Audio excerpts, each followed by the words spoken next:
DMK-യോട് ചേരുക എന്നുള്ളതിൽ ഒരു വലിയ പ്രശ്നം രാഷ്ട്രീയ നിരീക്ഷകർ ചൂണ്ടിക്കാണിക്കുന്നത് ഇദ്ദേഹത്തിൻ്റെ കോർ സംഗതി ഇദ്ദേഹം ജയലളിതയുടെ ഏറ്റവും അടുത്ത ആളാണെന്നാണ്. അതായത് ജയലളിത ജീവിച്ചിരിക്കുമ്പോൾ അവരുടെ പിൻഗാമിയായിട്ട് ഈ കസേര ഇരിക്കൂ, സംഗതി ഒരു പപ്പറ്റായിട്ടാണെങ്കിലും അവിടെ ഇരിക്കൂ എന്ന് പറഞ്ഞ ആൾ ഇദ്ദേഹമാണ്, പന്നീർശെൽവമാണ്.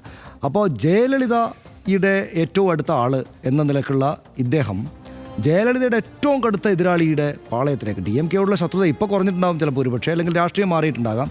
പക്ഷേ അവരുടെ കാലത്ത് DMK ശത്രുത എന്ന് വെച്ചാൽ നമുക്കറിയാമല്ലോ, പ്രത്യേകം പറയേണ്ടല്ലോ. അപ്പോൾ ജയലളിതയുടെ ഏറ്റവും അടുത്ത ആളായിട്ടുള്ള ഇദ്ദേഹം അങ്ങോട്ട് പോയാൽ ഇദ്ദേഹത്തിൻ്റെ കൂടെ ഇപ്പോൾ ഉള്ള തേവർമാരും എല്ലാവരുമായിട്ടുള്ള എല്ലാ അദ്ദേഹത്തിൻ്റെ അനുയായികളും അതുകൊണ്ട് മാത്രം അദ്ദേഹത്തെ വിട്ടു പോകില്ലേ എന്നൊരു സംശയം രാഷ്ട്രീയ നിരീക്ഷണം.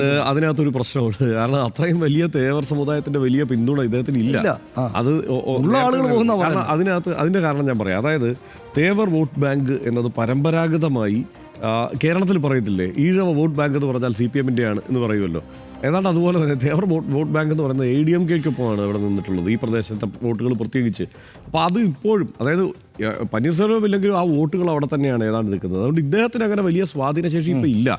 ഏതാണ്ട് 2022 ശേഷം പൂർണ്ണമായും ഈ രാഷ്ട്രീയത്തിൽ ഏതാണ്ട് തിരസ്കൃതനായ ഒരവസ്ഥയിൽ നിൽക്കുകയാണ് അദ്ദേഹം.